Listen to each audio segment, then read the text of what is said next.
بسم اللہ الرحمن الرحیم۔ اللہ کے فضل و کرم سے آج ہم نے چھٹے سپارے کے آخری رکوع اور ساتواں سپارہ مکمل تلاوت کیا۔ اس سورۃ مائدہ میں اللہ تعالیٰ نے فرمایا یا ایھا الذین آمنوا اتقوا اللہ وابتغوا الیہ وسیلہ، کہ اے ایمان والو اتقوا اللہ، اللہ سے ڈرو، وابتغوا الیہ وسیلہ، اور اللہ کی طرف پہنچنے کا کوئی وسیلہ تلاش کرو۔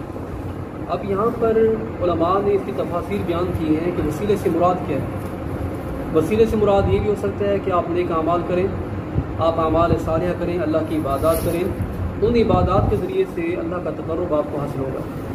اور حضرت شاہ ولی اللہ محدث دہلوی آپ فرماتے ہیں کہ یہاں پر وسیلے سے مراد بیعت بھی ہے، کہ جب آپ کوئی مرشد کامل ڈھونڈتے ہیں اور اس مرشد کی بیعت ہو جاتے ہیں تو اس مرشد کے ذریعے سے، اس مرشد کی رہنمائی سے آپ اللہ تک رسائی حاصل کر لیتے ہیں۔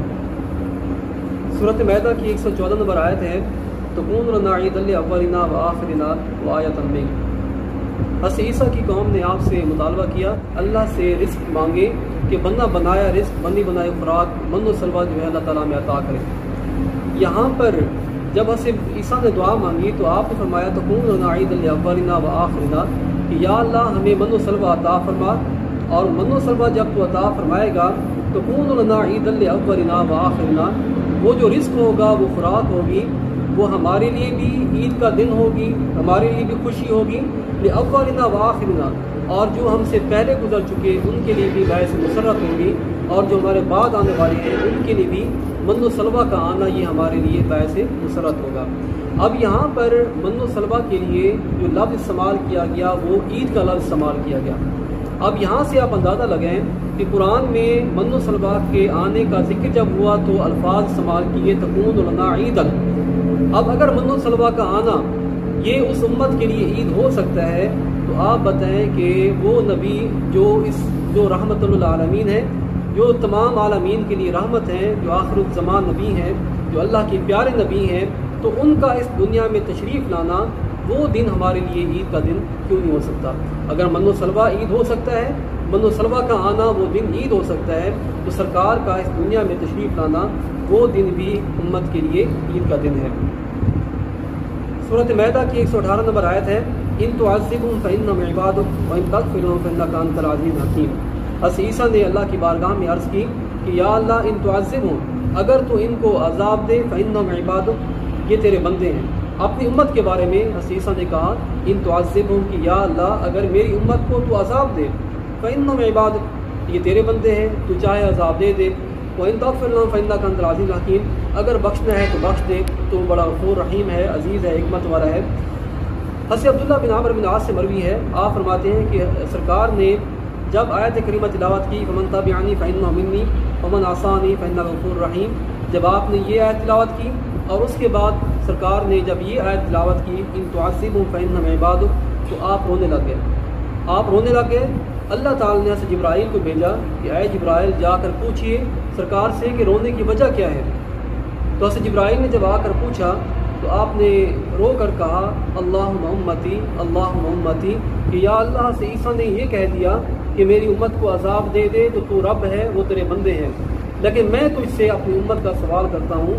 تو حضرت جبرائیل جب اللہ کی بارگاہ میں واپس گئے تو اللہ تعالی نے کہا کہ یا جبرائیل، کہ اے جبرائیل جا کر کہہ دیجئے کہ انا سنرضیک فی امتک، کہ اے محبوب ہم تجھے تیری امت کے بارے میں راضی کریں گے، جب تک تو راضی نہیں ہوگا تیری امت کو ہم بخشتے رہیں گے، ولا نسوء ہوگا، ہم تیری امت کے بارے میں تجھے دکھ نہیں دیں گے، تجھے غمگین نہیں کریں گے، یعنی آپ پریشان نہ ہوں، آپ کی امت جب تک آپ خوش نہیں ہوں گے، جب تک آپ بخشاتے رہیں گے، ہم آپ کی امت کو بخشتے رہیں گے اور آپ کو خوش کرتے رہیں گے۔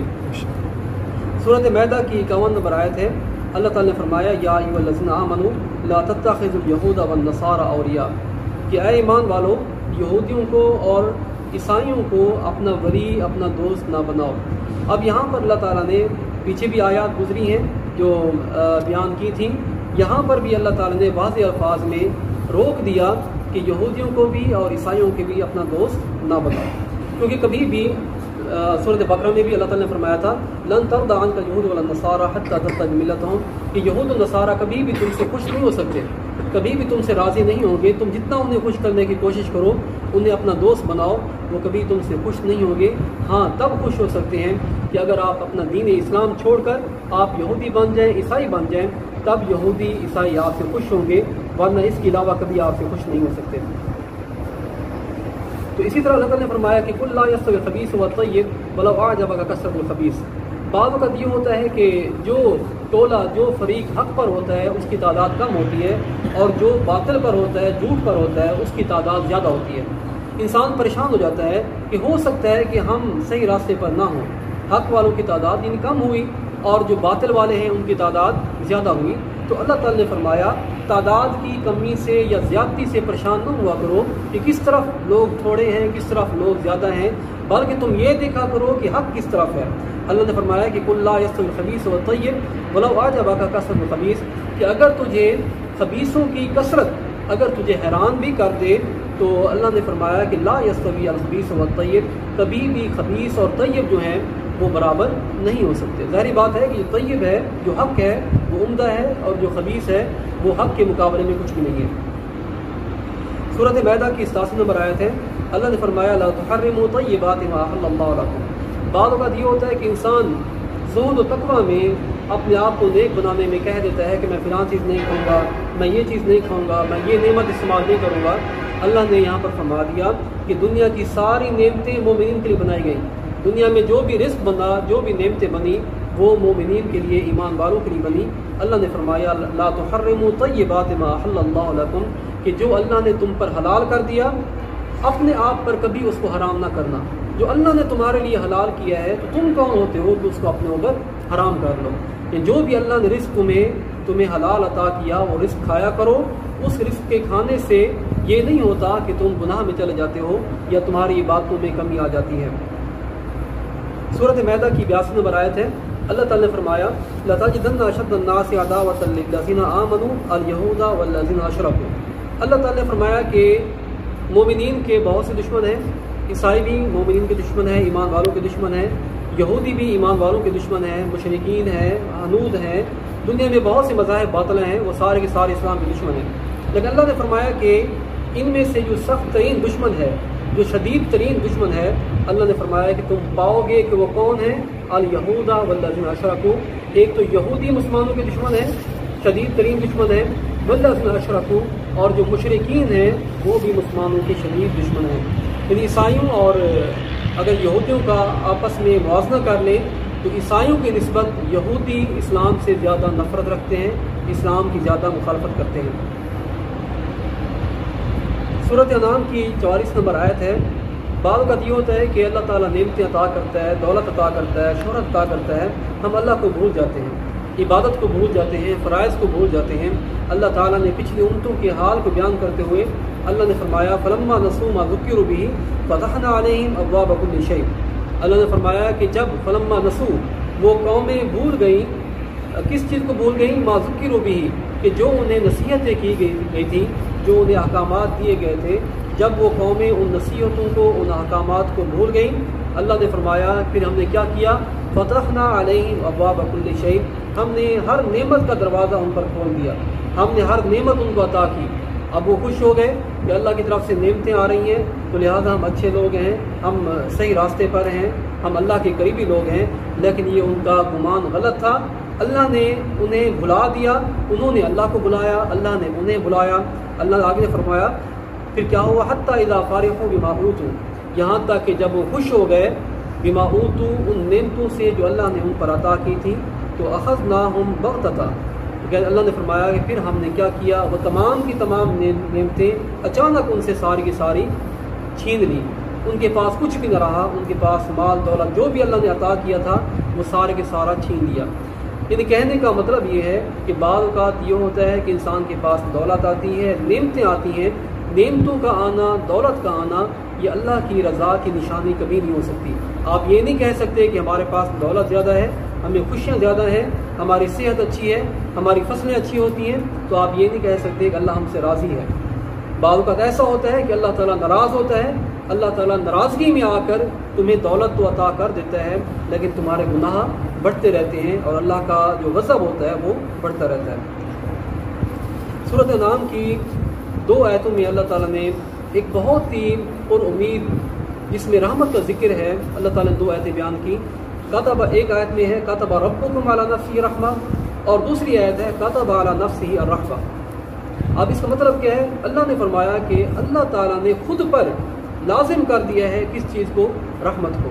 اب جب اللہ تعالیٰ اپنے اوپر خود رحمت کو لازم کر رہا ہے تو اس سے مراد یہ ہے کہ بندوں کے ساتھ بھی اللہ تعالیٰ دنیا میں بھی رحمت والا سلوک فرمائے گا، اور اللہ سے امید ہے کہ اللہ تعالیٰ آخرت میں بھی بندوں کے ساتھ رحمت والا سلوک فرمائے گا، کیونکہ اللہ نے خود فرما دیا کہ اللہ تعالیٰ نے خود پر رحمت کو لازم کر دیا.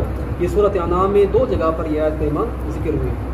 سورۃ انعام کی 68 نمبر آیت ہے، اللہ تعالیٰ نے فرمایا وَإِذَا رَأَيْتَ الَّذِينَ يَخُوضُونَ فِي آيَاتِنَا فَأَعْرِضْ عَنْهُمْ حَتَّى يَخُوضُوا فِي حَدِيثٍ غَيْرِهِ. بعض اوقات یہ ہوتا ہے کہ آپ لوگ کسی ایسے گروہ میں چلے جاتے ہو، کسی ایسی قوم میں چلے جاتے ہو جو اللہ کی آیتوں کا، اللہ کے فرائض کا مذاق بنا رہی ہوتی ہیں. کبھی نماز کا مذاق بنایا جا رہا ہوتا ہے، کبھی زکوٰۃ کا مذاق بنایا جا رہا ہوتا ہے، دین کے جو سارے شرائع ہیں ان کا مذاق بنایا جا رہا ہوتا ہے. اللہ نے فرمایا تو پھر تم کیا کیا کرو؟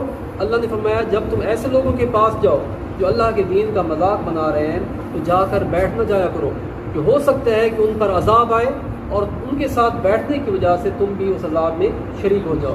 اللہ نے فرمایا کہ ایسے لوگوں کے پاس جب جاؤ تو اٹھ کے چلے جاؤ، وہاں نہ بیٹھو.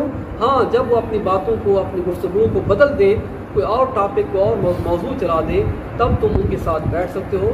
لیکن اللہ کے دین کا اگر وہ مذاق بنا رہے ہیں تو تب ان کے ساتھ تم لوگ نہ بیٹھا کرو.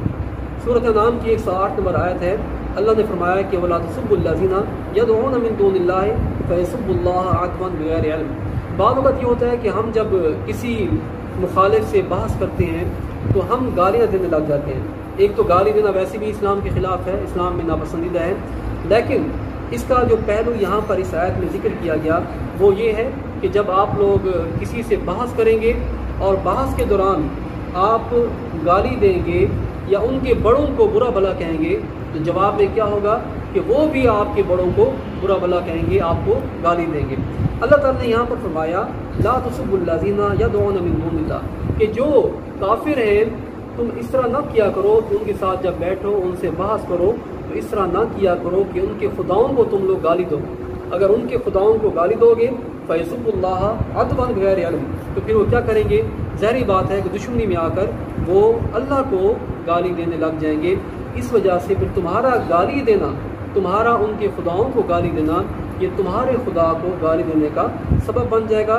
اس لیے اللہ تعالیٰ نے روکا کہ جب بھی گفتگو کرو، جب بھی بحث کرو تو ان کے خداؤں کو بھی اچھے الفاظ سے یاد کرو، برا بھلا نہ کہو، ورنہ جواب میں وہ بھی تمہیں برا بھلا کہیں گے. تو اللہ سے دعا ہے کہ اللہ تعالیٰ قرآن کریم کا فہم عطا فرمائے اور اللہ تعالیٰ ہمیں اس پیاری کتاب کی محبت کا. اللہ